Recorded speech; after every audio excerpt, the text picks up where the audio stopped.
Quand on pense pollution, quelle ville nous vient immédiatement à l'esprit? On pense généralement à Pékin, Mexico, Moscou ou encore New Delhi. Pourtant, en 2019, aucune de ces villes ne figurait dans le top 10 des villes les plus polluées du monde.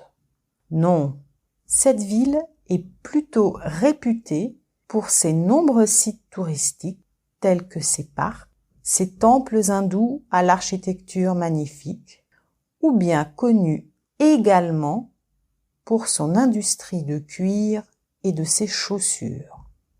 C'est pourtant pour un autre triste record que cette ville du nord de l'Inde est devenue mondialement célèbre. Kanpur, ville la plus polluée du monde.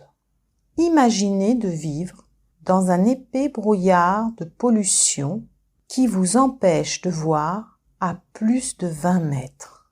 C'est la dure réalité quotidienne de 3 millions d'habitants qui respirent l'air le plus sale du monde. Cette pollution atmosphérique envoie à l'hôpital un nombre croissant de victimes de maladies pulmonaires chroniques et de cancers. Nous nous trouvons maintenant dans le parc zoologique de Kanpur, ou appelé aussi zoo de la forêt Allen. Ce zoo de 76 hectares est le plus grand espace vert ouvert de Kanpur et le plus grand parc zoologique du nord de l'Inde. Sa faune est constituée de plus de 120 espèces et ces animaux sont autant victimes de cette pollution que les humains. Ces victimes collatérales comptent plus de 1400 décès, dont le majestueux tigre du Bengale.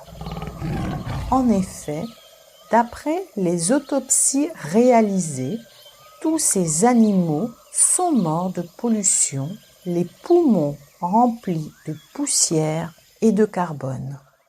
Qui est véritablement responsable de la situation?